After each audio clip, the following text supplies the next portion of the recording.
Okay, Rick, you've also had some, legendary acts besides James Brown that performed at the Hmm. NorVa.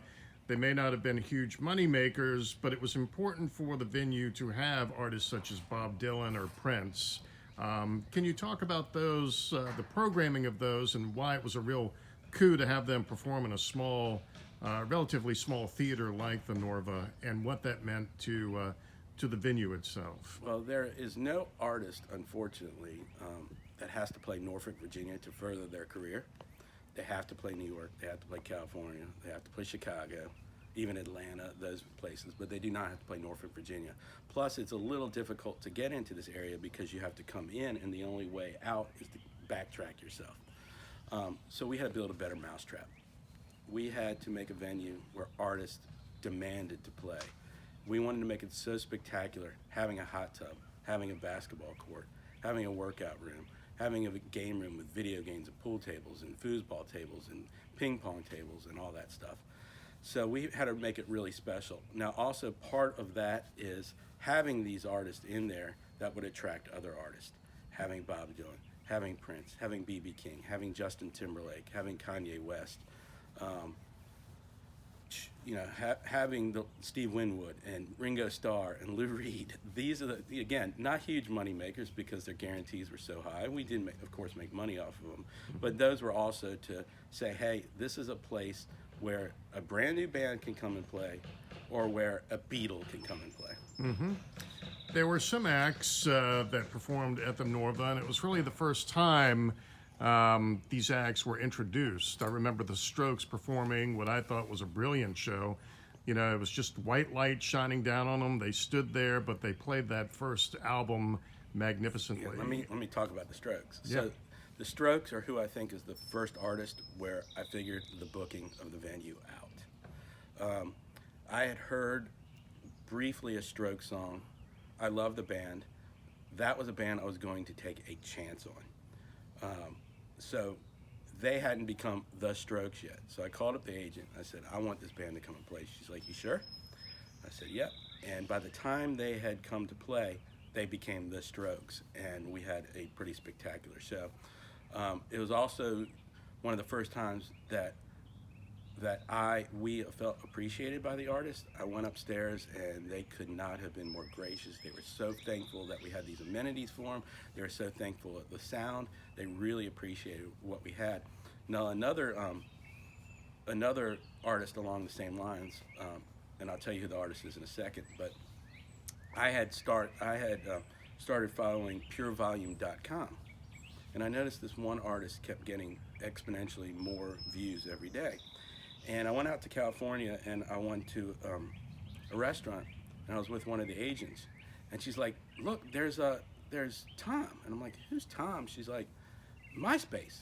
And I was like, what's MySpace? I never heard of MySpace before. She's like, let me go introduce you to this guy. She introduced me to him. She took me back to her office.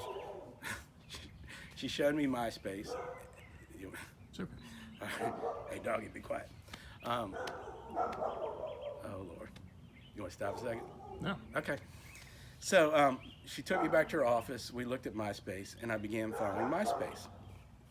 Well, the same artist that was on purevolume.com was also exponentially getting more and more MySpace friends.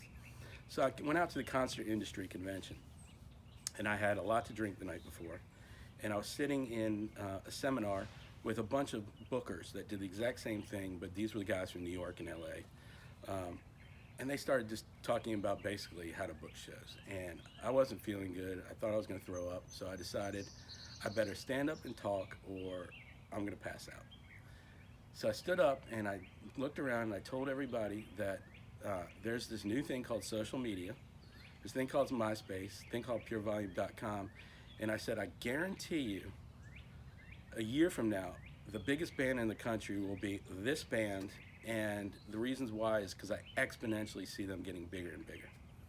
So I sat back down, and the seminar ended, and the agent and the manager for this band ran up to me and said, how do you know about our band? And I said, well, this thing called social media. I see them. I see the kids liking them. Well, that band, the agent manager said, well, do you want them to come play for you? And I said, absolutely. No, this was the first show this band had played out of the Chicago area. That band was Fall Out Boy. And we went across, so they came, I became friends with Pete. We went over across the street and had dinner with Michelle Diamond and 96X and myself. And we got a good friendship. 700 people were at that first show.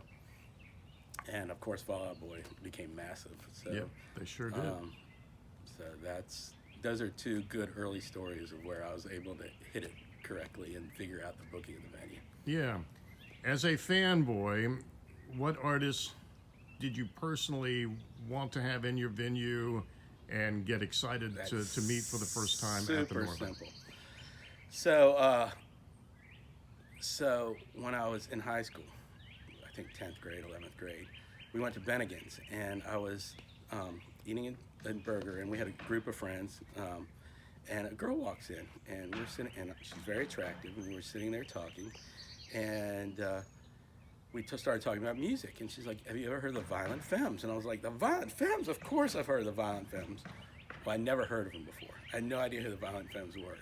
I think this is in 84, 85. Sure. So, so she had the tape. There was no CDs back then. So she had the tape, and I'm like, let's go sit in my car and listen to it. Went in the car. We listened to Violent Femmes, and that was a good night for me. So the Violent Femmes are really a band I wanted. So we finally got them to come and play. So I went back in the dressing room, and I was like, guys, I have to tell you the story. And I proceeded to tell them the story about how their music got me a date with this girl. And I also told them I had no idea who they were at the time. Well, they thought that was the funniest thing in the world. And we sat down and we had some drinks together, and that was a pretty special night. That a band that was part of my life in the 80s was now part of my life in the 2000s at the NorVa. One of your favorite acts that you've yet to have at the NorVa that were scheduled and may be postponed, we'll see, Hoodoo Gurus. Talk about your love of their music and why you have desperately wanted Hoodoo Gurus well, to play I started the NorVa. liking Hoodoo Gurus in high school, and then I started really getting into them. But what really brought them to the peak is, so I went to school in New Orleans. I went to Tulane, which that is. And at Tulane, right down the street from my house, there was a legendary venue called Tipitina's. Well, it was, I guess, 1990 or 89, Hoodoo Gurus played there. So I was leaving the next day to drive back home. So I went to see the Hoodoo Gurus, and it was a fantastic concert. And then on my way back home, I usually stopped in Atlanta and then came here.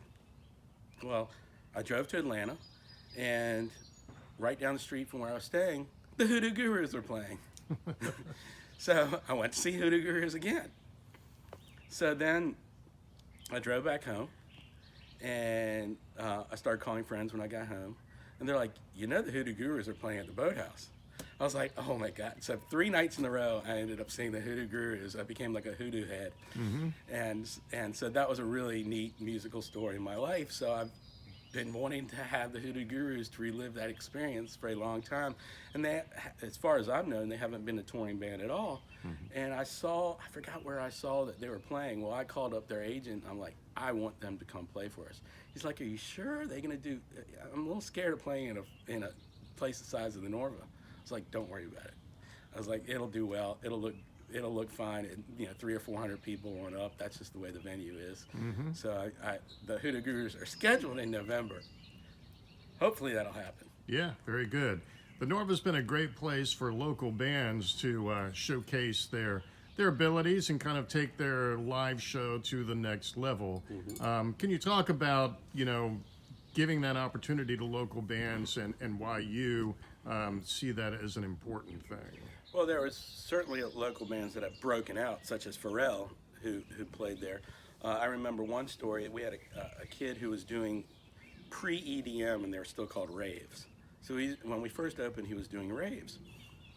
He walked in, there's 2 guys behind him, and he's like, I want to get a discount on the rent for the next rave because it's going to be sold out because I have these guys named the Neptunes coming to play. And I was like, who the F are the Neptunes?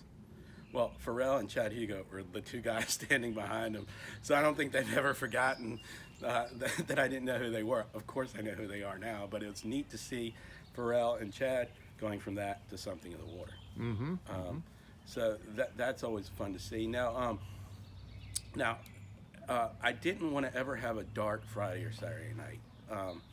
Early on, now the internet, the Facebook and internet has really fractured the music business to where people can be fans of EDM and hip hop and pop and all those kind of musical genres.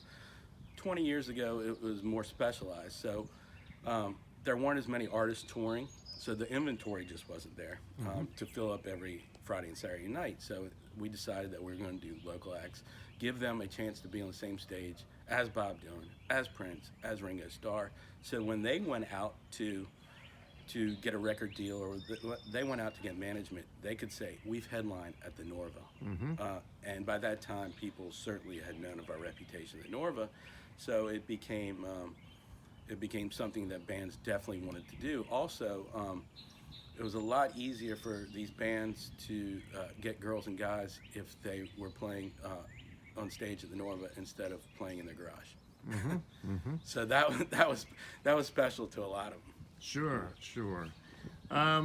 What does the next 20 years look like? You're still a young guy, you're youthful, and you've got, you're excited about entertainment. In 20 years, I don't know how youthful I'll be anymore. I happen to be 52 years old.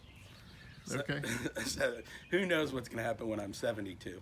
But you know, we're with Bowery Presents and AEG now, and they're certainly a wonderful company to work for.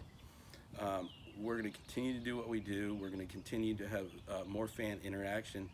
It is not just the concert itself. It's the before and the after too. So we as a venue and we as a city need to focus a lot more on things to do before the show and after the show. I implore restaurants when they reopen on Granby Street. I've never had a phone call asking me, how many people do you expect tonight? I'm not sure why that is, and I hate to be negative about it, but when we have 1,500 people on a Monday night and more than half of the restaurants on Granby Street are closed, I don't quite understand that. So if you do own a restaurant, if you're watching this and own a restaurant or own a brewery or something, it's one phone call away to say how many people are you expecting tonight, and then you can run specials, you can invite people before and after, you can stand out front and hand out coupons. I don't care, because again, it's before, during, and after. We know that during, with our sound system and with our venue and with the artists on stage, those fans are going to have a good time. But we want to also make sure that they have a good place to park, that the Uber or Lyft people drop them off in the right places, that the restaurants and the bars are open and ready for them. I mean, Chicho's is a wonderful place, and we're so thankful that we have them. They only hold 200 people. The NorVa holds 1,450 people. So on a sold-out show, they can only accommodate, there's 1,200 people they can't accommodate that other places could. So I'm hopeful that picks up, that gets more going, not only for our venue, but for Granby Street and downtown Norfolk as a whole. Yep, very good.